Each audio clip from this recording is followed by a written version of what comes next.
Hello, family, friends, and fans.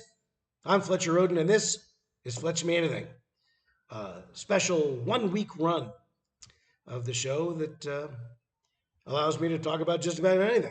Today, the new single by Paul McCartney. It's called The Years We Left Behind. Okay, so first, a few disclaimers. I'm a musician, I'm a songwriter. I have music coming out. I got a lot of music you can download over the internet of all sorts. I am not anything like famous like Paul McCartney is. I'm nothing like rich like he is. I'm nothing like any of the things that Paul McCartney is, except I would never have put this thing out. You know, I have music coming out later this year, new music. And I put a lot of time and effort into it. Not 6 years, but a good amount of time and effort. And by the time it comes out, it'll be everything is it's gonna be as good as I can make it. Um, this thing is this as good as Paul McCartney could make it? You know, okay, it's all right. Where do you start? First of all, another disclaimer: I'm a Paul McCartney fan. All right, and that was not always a very hip thing to be. All right, I was at Berklee College of Music when "Give My Regards to Broad Street" came out, and I brought my roommate and his girlfriend to see it, and it was embarrassing. Honestly, the album isn't that bad. It's not that good, but it's not that bad. But it's not as bad as the movie was. But it's not always easy to be a Paul McCartney fan, okay? And this thing is just not good. It's just not good. It's first of all, I mean, where do I start with how this is not good? First of all, let me say that he all of Paul McCartney's albums are basically the same. If he takes 1 year to make it, or if he takes 6 years to make it, 6 years. All of his albums are the same. So you've got some of these whispery acoustic guitar songs. You've got these songs about when I was a kid songs. Okay. You got a few mid tempo tunes. Maybe one of them is going to be in a minor tonality, a minor key, A minor, probably. You've got a rocker or two. You got some psychedelic paeans to something like Penny Lane, one or two fake Penny Lanes on there, you know? And that's basically all Paul McCartney songs, all Paul McCartney albums are basically the same. Some of them are more acoustic, some of them are more electric. London Town was more acoustic, Back to the Egg, more electric, right? Chaos and Creation in the Backyard, more acoustic, New, more electric. And honestly, some of them are better than others. New was, I don't know, they're all like half good, half lame, frankly. Uh, and it's just some of them are better than others. I always hope for a good Macca record, especially when he makes me wait 6 years. So here's this song. Now I can't review the whole album, but I will when it comes out. But let me just say, of his last few records, they've been not good. They've been disappointing. McCartney 3 was okay. But again, you got your whispered acoustic song, you got your rocker, you got your bouncy Penny Lane style. They're all the same. And all these songs are running into each other and they're just becoming the same. Okay? So this new song, The Years We Left Behind, he did it. He's done this song before, recently. He did it Under the Staircase, the song about my under the staircase friend, or something like that. I think it was on his last record. Or maybe it was on the abysmal double record Egypt Station, which is horrible. I mean, I listened to the whole thing, and there's not a strong hook on it. Egypt Station is an exercise in laziness. You think that because you're Paul McCartney, it's good, but it's not. And some of that stuff was terrible, boring, no hooks. He walked, good verse, good setup to the chorus, like he always does, same song every time, pretty much. But then he'd get to the chorus and he would just go, word, and then turn around and walk away. His hooks on Egypt Station were non existent. They were I like you. And that's the whole song. I'll call it I like you. It's just, or I'll call it for you. And I'll da da da da da for you. And that's the whole thing. Terrible, boring, lazy. Okay. But this whispery acoustic thing, he's done it so many times. He did it on, uh, I think the album is called New, the album called New. And it has one about him and John Lennon riding the bus when they're kids, walking around, guitars on their shoulders, hitchhiking to Blackpool or whatever, enough. I don't want to hear any more about the Beatles' past. I don't. I don't want to hear about it. I don't care about it. Nobody does. Get over yourself. That's not worthy of writing a song about. It's just not. And a whole album. And this album is apparently the cover is just this crappy looking sign, like a street sign with just the the Boys of Dungeon Lane, which is kind of a cool title. I'll say that it's a cool title. But the cover with Paul McCartney's signature at the bottom, written really little. I got to say this: McCartney's got a real arrogance about him. He thinks he can put out a record and not even put his name on it, and it'll sell. Okay, he did that with Driving Rain, and it didn't sell, and they changed the cover and put his name really big and his face really big on it. They changed the album cover because sales were poor. Sales were poor because that record was too long. It wasn't bad, it was just too long. And there were no good hits, no hooks. This is the guy who wrote Listen to What the Man Said. This is the guy who gave us Silly Love Songs. This guy knows his hooks. And this song, Years We Left Behind, doesn't have a good one.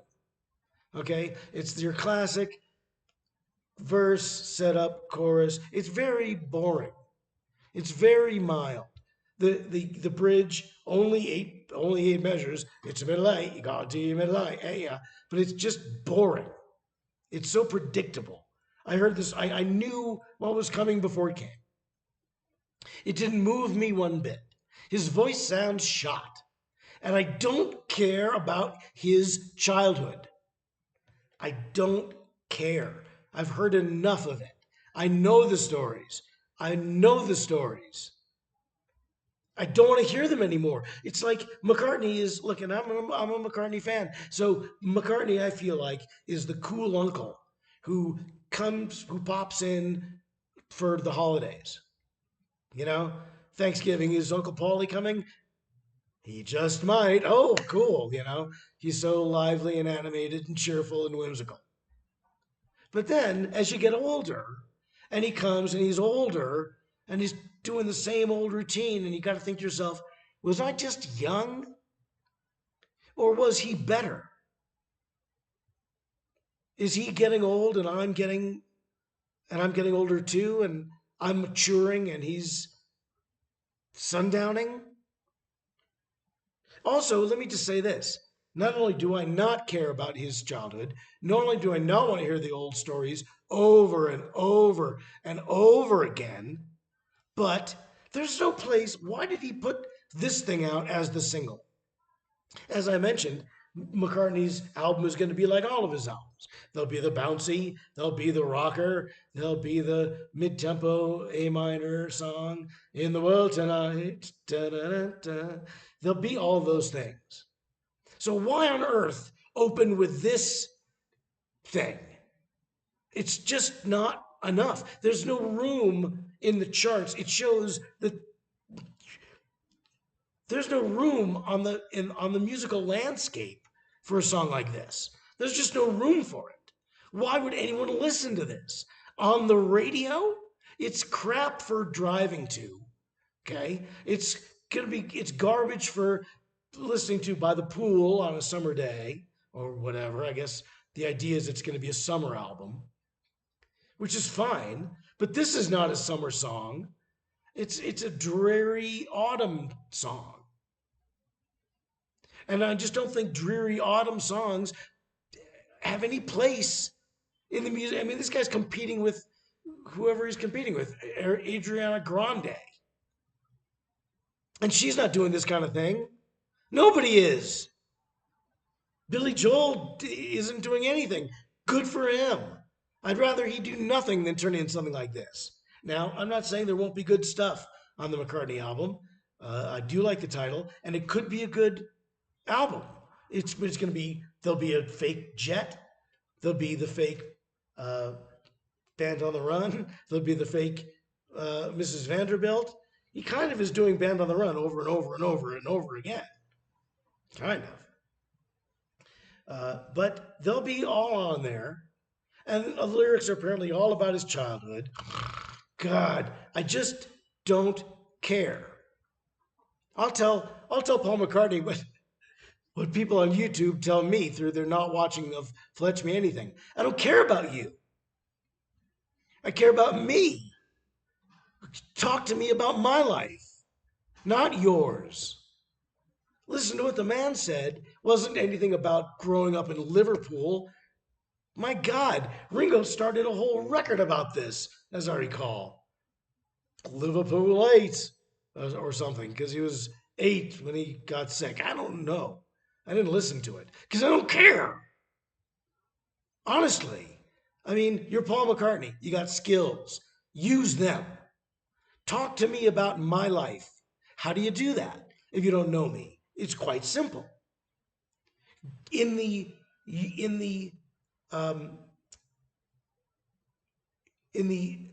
commonplace lay the universal. All right?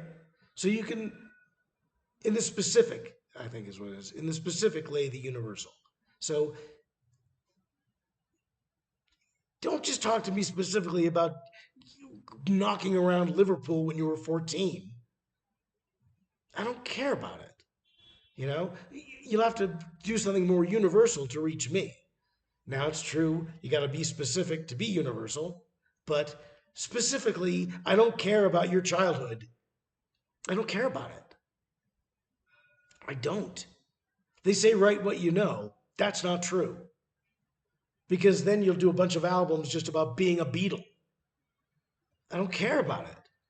It doesn't speak to my world perspective. It doesn't speak to my worldview.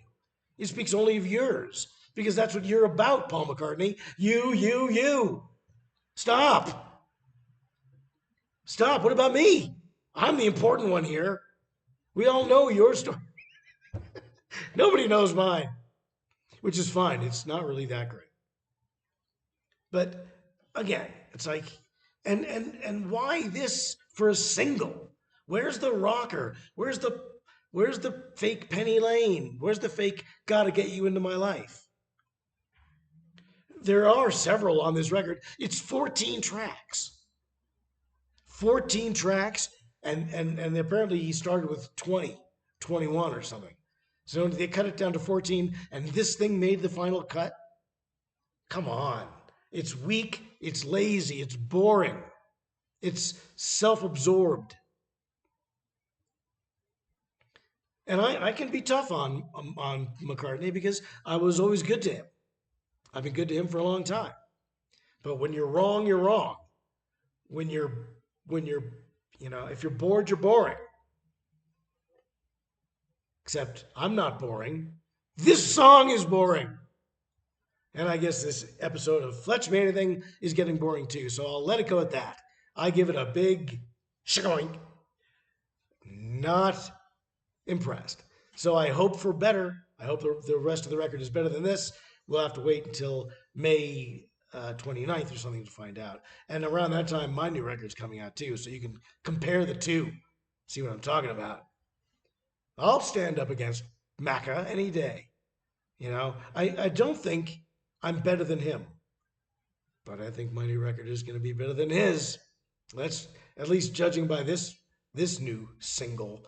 God, awful. Okay, thank you very much for watching. Tune in again. We're going to get off this subject and on to other things, including science, the very question of creation. Tune in tomorrow for Fletch Me Anything. Until then, bye, Mary.